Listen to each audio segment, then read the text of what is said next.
Hello and welcome to Controversies in Church History. My name is Derek Taylor, your host for this podcast, which covers the most interesting, important, but also controversial events, ideas, and people in the history of the Roman Catholic Church. Welcome again to all my listeners. Thank you everyone for tuning in. Please let everyone know about the podcast. If you like it, share it on your social media pages. Go follow us on Spotify, Apple Podcast. You can subscribe to us on YouTube. You can follow the Facebook page. You can go to our website, churchcontroversies.com. And you can also, if you like, become a patron of the podcast by donating on our Patreon account. Very blessed to have some patrons, not many, but some for the podcast. And you can also find them wherever else you listen to as well, even though I'm hosted now by Spotify for podcasters. So, on this episode, a new episode for you, and this is a sort of one-off, and I'm trying to give you guys more content. Some single episodes are a little shorter, and so I think I'll start doing book reviews, but not just book reviews of new things, but older books that I think are helpful to you to understand the history of our time. And we're starting this time, this first sort of new type of episode, with a book I had heard about years ago, but had never got around to reading, and that is The Roman Option, Crisis and the Realignment of English Speaking Christianity, which was first published in 1998 by William Oddie. If you don't know who that is, we can get into him in a second. But this book was about the attempt of a group of Anglicans within the Church of England, the legally, officially established Church of England, Protestant Church of England in the 1990s, to leave and enter the Catholic Church corporately. And as I'll get to in a moment, it's his account of why this came about, how it happened, why it didn't work at the time. If you don't know the history, I'll get into this in a moment, but William Oddie, we'll get into his biography in a second, had been not only a member of the Church of England, had been an Anglican clergyman, theologian, and what happened to push him into, when a lot of these Anglicans into the Catholic fold in England, was in 1992, the General Synod of the Church of England voted to allow the ordination of women. And in 1993, he became a Catholic. And so this is about this story. And the reason I wanted to go over this and review this, and the way the thing's spelled in the podcast, it's review, going back and looking at something, is that I think there are a lot of parallels in the process these Anglo-Catholics went through and some of the difficulties they encountered that help explain, or at least shine a light on certain things going along in the Catholic Church today, particularly this whole issue of synods, the synodal way in Germany, the synod on synodality. If you know any former Anglicans, and if you listen to the podcast long enough, I attend a Latin Mass community now, but I had been a member of one of these Anglican ordinariates where you had former Anglicans coming over and forming parishes. And so a lot of them have seen this movie before. And so I thought it'd be a good time. I mentioned this in my latest article in Crisis Magazine. This is kind of where the Catholic Church seems to be headed. So I want to go over this stuff and just point out some of the things that are going on that help you make sense of what's going on and prepare you, by the way, for a possibly very divisive future. So anyway, let's get into this and talk about William Oddie. He was born in 1939, died in 2019. From the north of England, from Wakefield in Yorkshire. Was the son of what they call nonconformist, non-Church of England Protestants, dissenters or nonconformists from the established church in England. Was into literature, went to study literature at Trinity College Dublin in Ireland as an undergraduate, then took a PhD eventually at Leicester University, also in literature, this time on Thomas Carlyle and Charles Dickens. But the big thing about Oddie was his religious journey, because by the time he got to college as a young man at Trinity in Dublin, he was an atheist, and according to friends, he would actually go around and try to argue his Christian friends out of their faith while he was in college. What happens is that in the early 1970s, one of the things that begins to change his mind is he becomes secretary of the Ancient Monument Society of Britain, which they went around and looked after old, historic buildings, and being exposed to the beauty of ancient churches began to change his mind. Eventually, he had a nervous breakdown that interrupted his doctoral studies, But once he finished, he was confirmed in the Church of England. Soon thereafter, he took what they take as holy orders and entered St. Stephen's House, Oxford, which was one of these colleges at Oxford. Oxford was one of the bastions of what is called Anglo-Catholicism. If you don't know what this is, if you're a traditionalist, what the hell does that mean?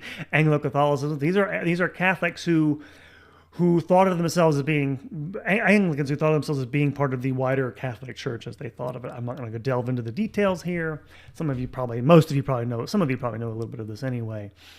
But for a long time, since the days of Newman, the people who didn't leave in the 19th century, if you know what the Oxford movement was, people who stayed, they increasingly became more traditional in worship, some of them also in doctrine. And by the early 20th century, you had a group of them that were essentially Anglo-papalists. They were people who, wanted to come into union with the Pope. Some of them even adopted an English form of the old Roman Rite. When the Mass was changed in the 1960s, they adopted the new Roman Rite, the Novus Ordo, what a lot of these parishes did. So they were genuinely eager for communion with Rome. And anyway, he became part of this milieu and was ordained an Anglican clergyman. He also became, very shortly thereafter, a journalist. While he was a chaplain, first at Pusey House, another one of these Anglo-Catholic places at Oxford, and then a parish rector. But in 1980, he began writing for the Daily Telegraph of London, one of its big newspapers. And to give you an idea of what he wrote about, he criticized liberal trends in the Church of England really harshly. The first column that he published in the Daily Telegraph in 1980 was titled, quote, "Is the Holy Spirit really a bourgeois liberal?" So you can kind of tell what kind of person Oddie was. He's kind of combative, liked talking about politics. He would actually, from what I understand, preach on current events when he was an Anglican. He would actually take a newspaper with him into the pulpit. But he also was a serious guy, and he eventually entered the fray very soon thereafter against women ordination. In fact, he published a book in 1984 called What Will Happen to God, which was about feminist theology. And his basic sense of I got from looking at it was that he basically warned that the acceptance of the logical conclusions of feminist theology would inevitably transform the theology of the overall church. He makes a point at one point in that book that every woman he knew who had accepted the premises of this feminist theology either left the church or stayed in and tried to transform it into something different. Excuse me, I'm a little thirsty there. And he became part of a block of Anglo-Catholics who, we'll come back to this in a moment, the main body, governing body of the Church of England in England is called the General Synod, blocked attempts to allow the ordination of women until in 1992, at a major vote, they lost, and the General Synod signed off on it. Thereafter, he continued to work as a journalist. He became the editor of the Catholic Herald UK and turned it into what it more or less remains, a sort of voice of conservative Catholicism in England today. It had not been that before. He also continued working, as you'll see, to support the idea of Anglicans coming into the Catholic Church corporately, which he calls for in the book, and which eventually, of course, came to fruition in 2009 when Benedict XVI issued Anglicanorum Cedibus, establishing the ordinariates for groups of Anglicans who wished to enter the Catholic Church corporately.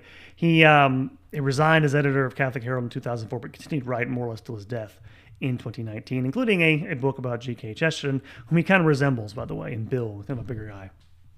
Was William Oddie. That's his life. So what about the book, The Roman Option? What is the Roman Option? Well, the Roman Option, of course, is the option of leaving the Church of England for Rome. And this starts, it starts way back, actually. It goes back before this. But the immediate context is the battle over the ordination of women. And the first steps toward this were taken, not coincidentally, by the American branch of the Anglican Communion. The Anglican Communion is a communion of daughter churches, whatever you want to call it, of the Church of England, the biggest of which, at least not the biggest, not in terms of membership anymore, but wealth and influence, has been for a long time the Episcopal Church in the United States. In 1974, a bishop in Philadelphia in the Episcopal Church began ordaining women illicitly, in the sense that it was not authorized at that point. That was 1974. The next year, the Synod of the Church of England passed a resolution not allowing this, but saying there were, quote, no fundamental objections to such a step.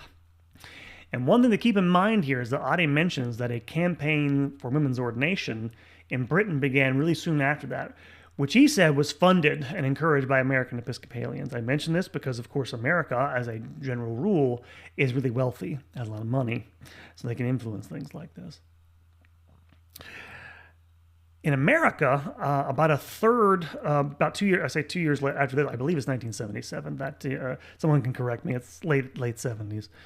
When the General Convention of the Episcopal Church in the United States voted to basically normalize this, about a third of American Episcopalians left. Some of them began talks with Rome, and then a few years later, in 1980, John Paul II created what he called what's sometimes called the pastoral provision, which allowed some of these pastors of these Episcopalian pastors to come over to Rome. Actually, some of these communities to come into Rome with their pastors who were then ordained priests. So you have this pocket of creation of, Anglo-Catholics coming into the church this way. And so you have this situation, in the United States developing. And I mentioned in 1992, this came to a head in a vote by this General Synod in the Church of England. And Oddie, basically, in the book, he talks about this, and I think he's pretty much right. He says the whole thing was less about women than about the priesthood, what it was supposed to do. And he says it effectively meant the triumph of a Protestant idea of what ministry amounted to in the Church of England. And again, I mentioned this. You can kind of see this at work today, I think, in the German synodal way, right? Most of these people clearly don't believe in the Catholic doctrine of the priesthood. There was a pamphlet released a few weeks ago, I guess, in Belgium calling for the abolition of the priesthood. So there's a little bit of a similarity there.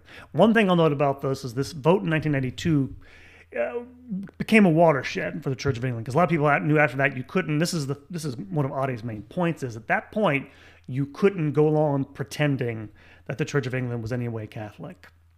Again, if you're a Roman Catholic, you might think you've been pretending for a long time anyway. But whatever. Don't be so judgmental for obvious reasons, but they were effectively finished. They knew they had no place in that body anymore. And so a couple of things about this is, one is that the way he described how the Church of English bishops behaved, Church of England bishop behaves, is very familiar sounding. He says they were taken off guard by the reaction of the Anglo-Catholics, because they thought everyone would just go along and get used to it. Very much like administrators whose whole goal in life is to make sure there are no one's upset and everything, the big machine keeps moving. But the other thing to note is after this vote is that you almost had immediate declarations by the winner in all this, which of course was the women who wanted to be ordained and their backers. They all claimed that they didn't want to marginalize their Anglo-Catholic opponents in the Church of England. But this is almost immediately what happened. They almost immediately began to marginalize them. And again, I'll come back to this, but there's some similarities here you should see with what's going on in the Catholic Church today. And I'll repeat this for you. But he also says, again, the bishops just sort of acted like, again, they were more concerned to save the life of the institution at all costs, rather than about the truth of what was going on. Another thing, by the way, he mentions in this, and I'll quote him on this in a second. One thing obviously is, one thing I didn't know, I mentioned this, by the way, is that you'd already had, I think since the 60s, the Church of England had already been ordaining women as deacons. Use ordaining, by the way, with quotation marks if you like, in your mind. There were about 1,000 of them, of ordained women deacons in the Church of England by 1992. So the pressure was there because of that. So if you're wondering, the whole idea of women deaconesses is a wedge to try to pry open the priesthood. But he also mentioned, he was very specific to mention the role of the General Synod of all this. And I want to come back to this real quickly and just quote from the book, because it is such an interesting quotation. And again, we're going to the synod and synodality today in the Catholic Church. And he said, he mentions, this is the quotation, he's talking about the role of the General Synod in the Church of England. He says, the simple fact was, I'm quoting here, the simple fact was that the unity of the Church of England was in peril from the moment the General Synod was given enough power to effect radical change of any kind, unquote. And he's talking about in the 1970s when the point is that this, and by the way, this General Synod of the Church of England is a 20th century construction. It's nothing native to the Church of England even as a Protestant body. But as soon as it was introduced, as soon as this synodal process was introduced in the Church of England, it almost immediately began to be used for radical purposes. And so what are the Anglo-Catholics after this vote in 1982 when they seem like they're going to be pushed out? Oddie says they were of three minds. Some were never going to leave the Church of England. They'd grown up in it, they're going to stay in it, even though they accepted that there really was no more Church of England. The quotations are pretty heartbreaking to read. Like, I'm staying in this place, but this no longer. It was really depressing to read in some ways. Others were hoping for a negotiated settlement. We'll get to that in a second. Others wanted to go to Rome. This is what Oddie would do, William Oddie would do in 1983, along with probably the most important person in pushing for Anglicans to be received corporately into the Catholic Church, Graham Leonard, who was the former Anglican Bishop of London, which we'll get to in a moment. The other sort of reaction to this was in the wake of the vote. The Church of England tried to mollify those who refused to recognize women priests by creating what they called provincial episcopal visitors. They're usually known as flying bishops, who would go around the country ministering to those people who didn't want anything to do with the other bishops in the Church of England, who, of course, refused to recognize women priests, and the bishops who ordained them. And in other words, they basically created something that was supposed to be temporary because it looks like what it is, a church within a church. And again, this should, probably set off. There's some things, obviously, within the Catholic Church today about people being segregated in order to get them out. I'm thinking, yes, of the Catholic traditionalists. There's something of this going on here. The people in the Church of England who had won that victory clearly wanted to get rid of these people without having to make a fuss out of it.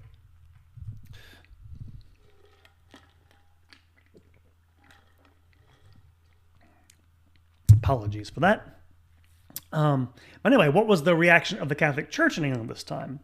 This is also a fascinating thing that what Oddie describes, because you're going to see in a few months after the vote in the Church of England, Graham Leonard and others began to reach out to the Cardinal Archbishop of Westminster, Basil Hume. The Cardinal Archbishop of Westminster is the titular head of the primate of the Catholic Church in England, to discuss possible corporate reunion with Rome. And as you're going to see, Hume was favorable. Others were dead set against it. It's also slightly different in America. There was a little more positivity toward this idea because of the pastoral provision. Oddie claims that the efforts of the American side were enthusiastically being received in Rome in the early 1990s. This is mostly because of Joseph Ratzinger, who was the one who was behind a lot of this. Although I wonder if he's playing down potential opposition. This is 1998 when he published this, so he didn't want to come and say it out loud. I can't imagine there wasn't pushback in the Curia about this. Nonetheless, the discussions went forward in 1992 and 3. Hume met with some of the other, there were 3 Anglican bishops who might come over. They met and discussed the whole issue of Anglican holy orders, which of course Leo XIII had declared null and void, as well as the possibility of a Catholicized Anglican liturgy. Meanwhile, several members of a separated Anglican group from America met with Joseph Ratzinger and others in Rome. And he seemed fairly enthusiastic about this, according to Oddie. However, there began to be serious opposition from within the English Catholic world once this idea got out, for a couple of reasons. One, Oddie says there was 2. One is that there was what he calls a knee-jerk reaction against, I'm paraphrasing, a knee-jerk reaction against outsiders who didn't seem fully Catholic. He complains a lot in the book, too much in my opinion, about a quote-unquote ghetto mentality among English Catholics. They were suspicious of former Protestants.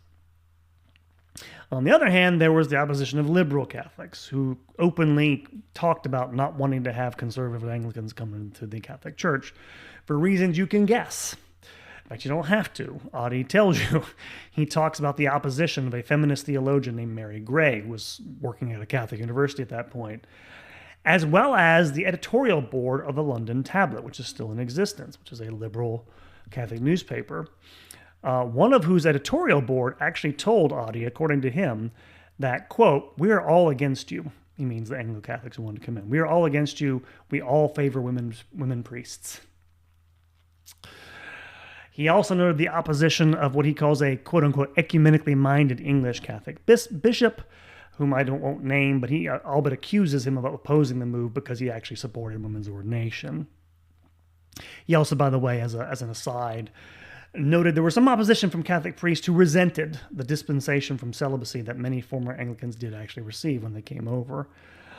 5 priests actually published a letter against it. And there was opposition, by the way, from the American church as well. A sort of combination of it led to the sad story of Clarence Bishop. Clarence Bishop was he was a bishop in the Episcopal Church in the United States in Texas.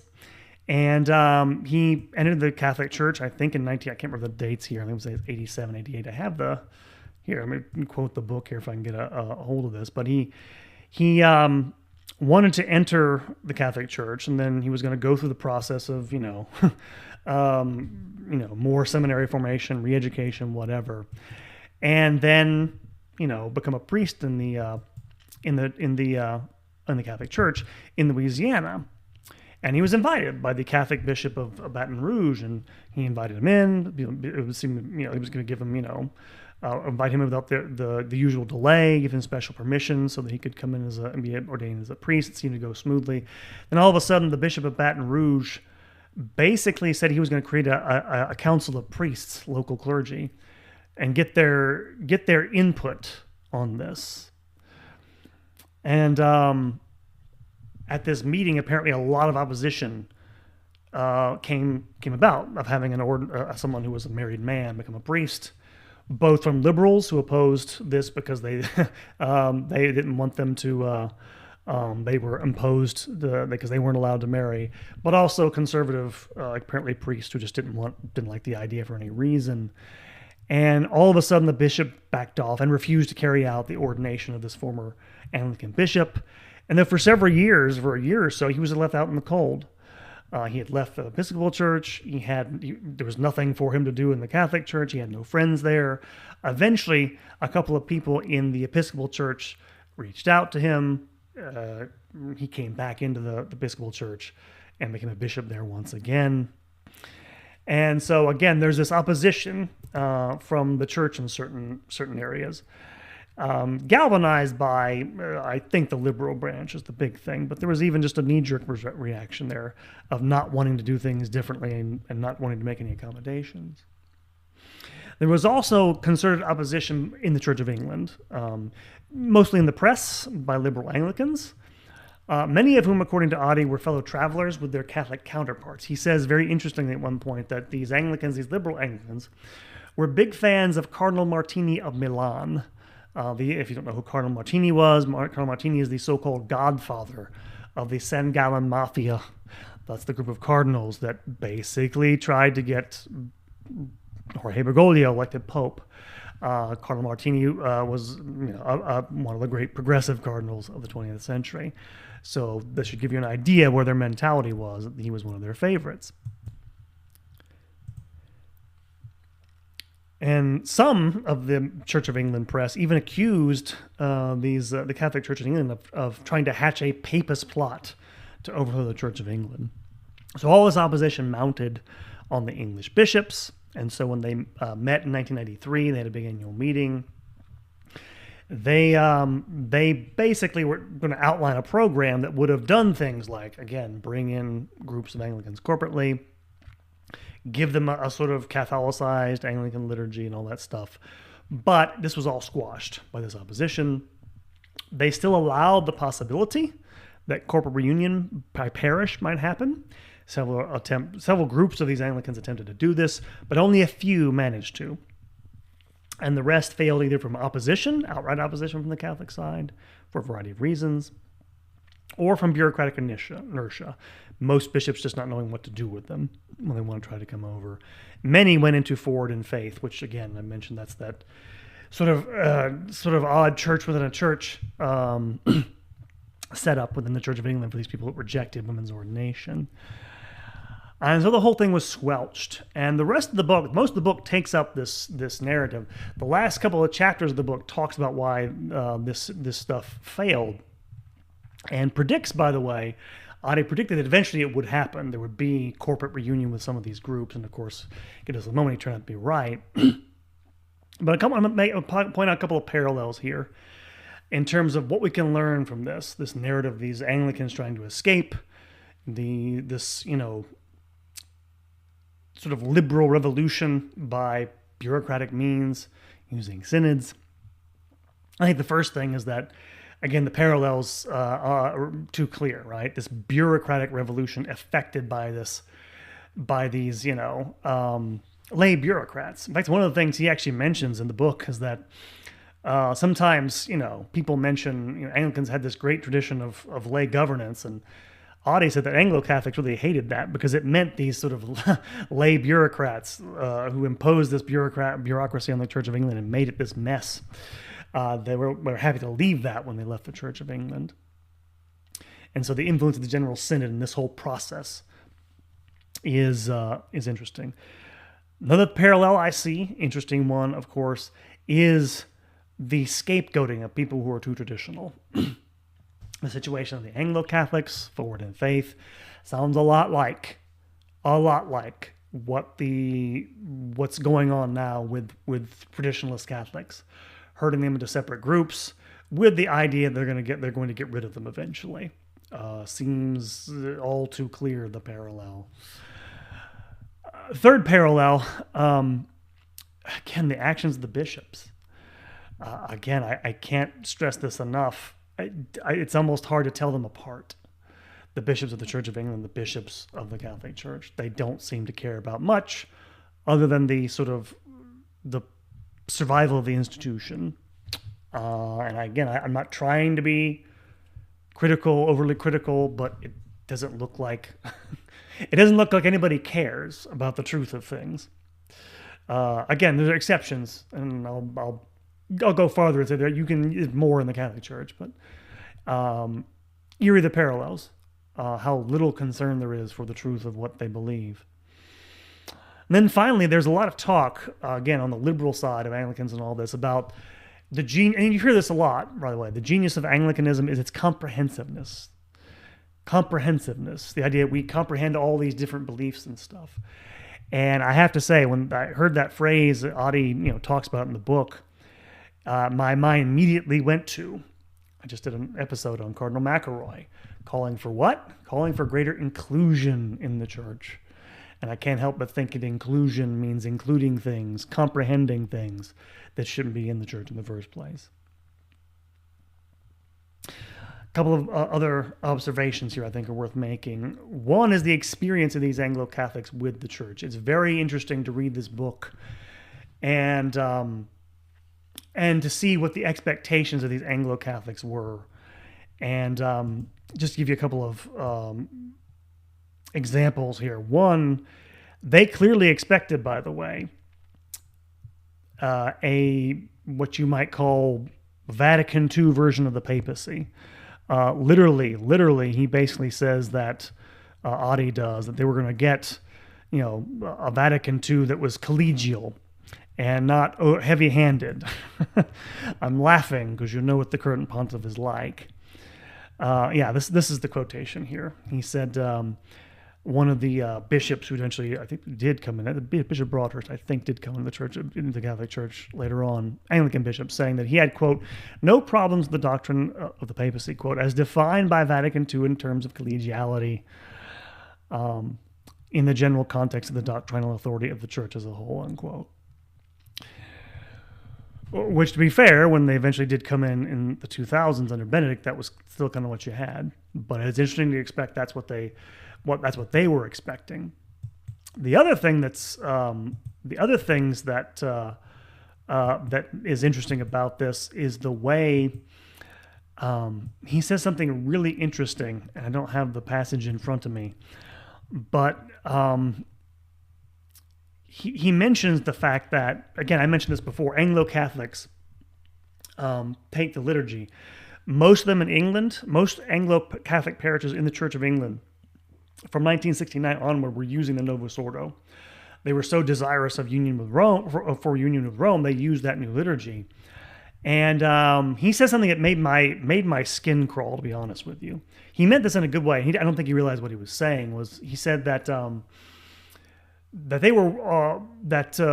these Anglo-Catholics were more than willing to accept Vatican II, and it wasn't a big deal for them as it was. He mentions, this is the only time he basically mentions Catholic traditionalists in the book. He says, we didn't have any problems with it because I'll find the passage for you in a minute if I can, because the Anglo-Catholics had already been through this during the English Reformation. In other words, they'd already had their old liturgy destroyed, so it wasn't as big of a deal for them as it was for the traditionalists. And God, I can't find this. It's here somewhere. He mentions it. Maybe I'll find it and put it in the notes or something to this, or to the show description when I post this. But it's a pretty revealing thing to say about Vatican II, because he's basically saying that in liturgical terms it was like the English Reformation, which other people had pointed out. Michael Davies, who was actually he was Welsh, but he's an Englishman, wrote several books about that. But it's pretty striking that he mentioned that directly in the book. The other thing is, again, the view of the Catholic Church from people who came outside of it. There's a couple of different things. One was he talked to a lot of these Anglicans who did make the jump to Rome anyway before 1998. And I'm going to read a passage to you because it's fascinating, because he's talking about the differences between churches, parishes in the Church of England and parishes in the English Catholic Church. And it's just, it's interesting. This former Anglican clergyman who became a Catholic priest, I think this is on page 176 in this book. It's not important for you to know, but it's worth quoting in full what he says. Here, let me read this real quickly. And Oddie says this is someone who was fairly happy. He went into the Catholic Church, was ordained, and was an ordinary assistant priest at an urban Catholic parish. He says this. He's talking about the differences here, and he says this. This is the former Anglican clergyman turned Catholic priest talking. He says, one of the things you have to tackle is the inability of the English Roman Catholic mind to get away from empire. These places, he means parishes, these places are like empires, they're not parishes. I mean, you try teaching Vatican II's idea of community, koinonia, the people of God, you can't do it because you're dealing here on Sunday with 6 separate communities. The only common thing is you're worshiping in this particular church building. At 11, we have 300 people who came here and say Mass in their own language, which is fine, but actually the 5 English Masses are separate entities too. In fact, what you have here are 6 churches, not 1. But there's only 1 priest who collects the money and operates the whole system. One thing I said before we all came was that the model the Anglicans are bringing is actually the model for the future, because actually the empire's gone. The Catholic Church is struggling in these enormous buildings that people rattle around in, just as we experienced as Anglicans. Whereas the group I brought with me, there were 70 or 80 of us, we were an absolutely self-financing, self-running church, the perfect Vatican II model, except we didn't have Peter, unquote. And I bring that up, I quote that passage because there's so many interesting things about it. But the idea that there are actually several churches in one parish. And, he says he's bringing this, he meant his own group of Anglo-Catholics, right? And what he means, I think, is that the Catholic Church is, he doesn't say it out loud, is kind of actually like the old Anglican, not parishes, weren't that way. The church it was, but the idea that there are several in one. And I think we all, if you've been to your local Catholic parish, you kind of know this is true. They're not one single community, a lot of them. There's that much difference between people already at that level. I thought it was fascinating. They noticed that in the 1990s. And then finally, the experience of these Anglo-Catholics, one thing that stands out in all this was the just rank dishonesty of progressive Catholics. They especially attacked these Anglo-Catholics for saying they didn't, quote-unquote, fully accept Catholicism, when, again, as I mentioned before, I mentioned that quotation, behind their back, they were basically, cheering for women's ordination. The real issue is they already rejected the teaching of the church. So not surprising, but it's worth noting in terms of the book itself. And then finally, just about Oddie and his predictions, because some of them came true. Some of them did come true, the things that he says in the book. He was correct in predicting that that there would be eventually a reunion of some sort. That you get the Anglican Ordinariates created in 2009. And he was perceptive about the divisions in the Catholic Church. He actually says at one point that more or less the same tensions are there in the Catholic Church that are in the Church of England. But I think he didn't realize how serious they were. I think he thought, and he's correct, the papacy is a big difference. Of course, Benedict XVI will fulfill his prediction about the Roman option, right? But I think, and he never comes out and says this, but I think he thought that this by itself, the papacy, would be enough to prevent a sort of progressive takeover of the Catholic Church as happened in the Church of England. And I say naive because the subtitle of the book is The Realignment of English Speaking Christianity. His idea was, as these Anglo-Catholics would leave the Church of England would become more Protestant, more firmly Protestant, and the Catholic Church would become more Catholic. He was thinking of realignment in terms of solid blocks. And again, this is, of course, turns out to be totally wrong.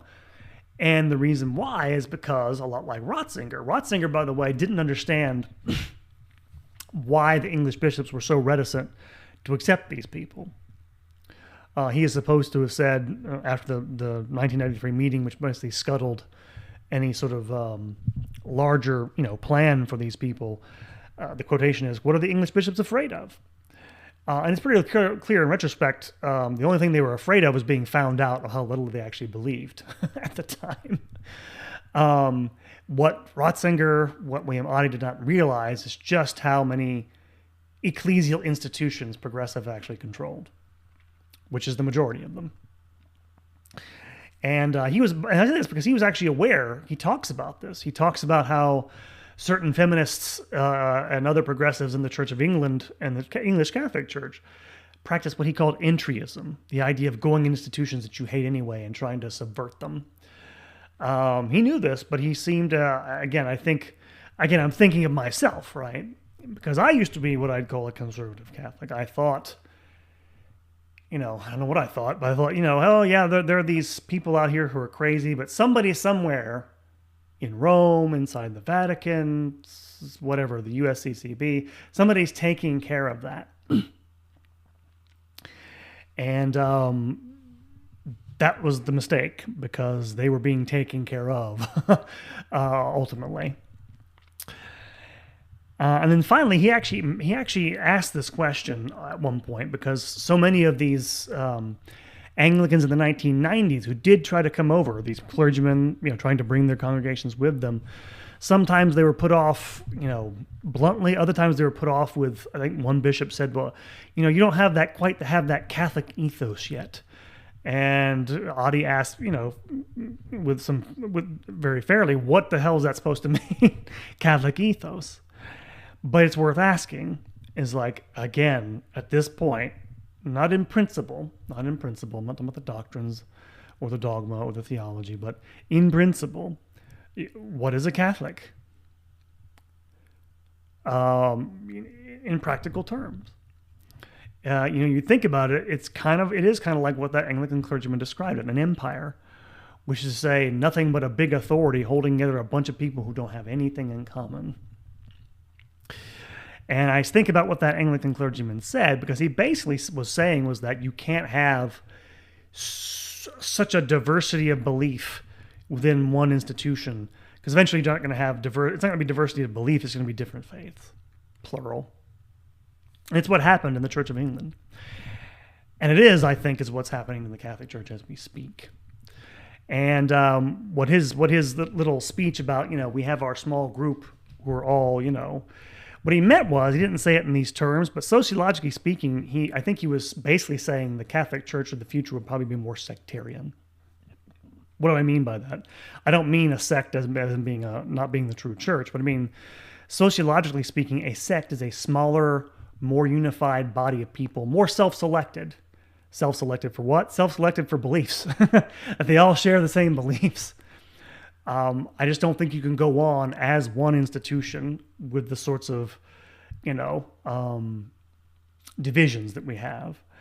And I don't know where this is going to go, but I think we're on this path already in terms of the Catholic Church.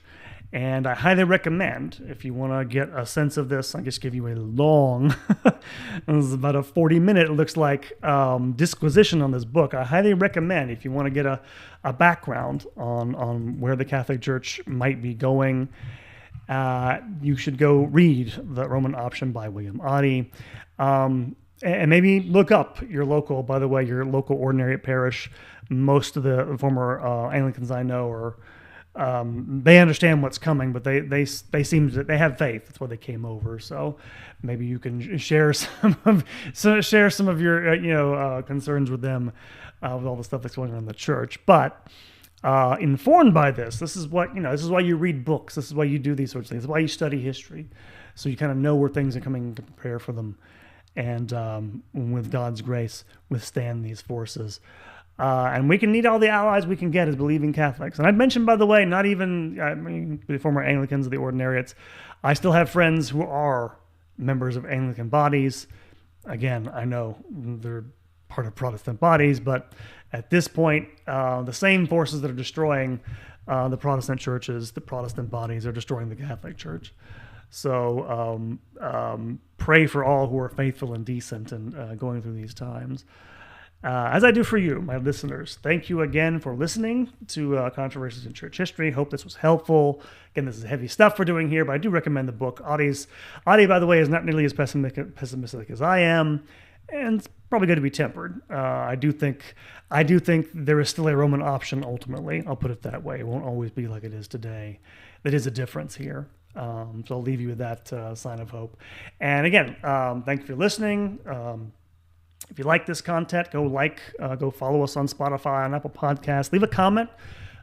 Constructive comments. I'll try to get back to you. Sometimes I'm kind of busy lately doing stuff, writing, looking for gig work and stuff like that, but I'll try to get back to you.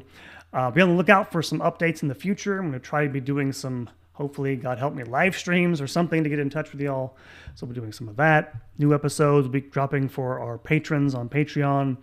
And eventually the same stuff will get to my little wider audience here. So, go subscribe on YouTube. Help get the subscriber count up. I'd really appreciate it. Give a listen, by the way, to all the back episodes. I think I have over 80 episodes now on Spotify. I'm going to try to have more stuff, get some more stuff out there, re-record some stuff where the audio's not good. So you'll be having new content coming one way or the other. But that is all for now. Thank you. God bless you. And have a great week, everyone.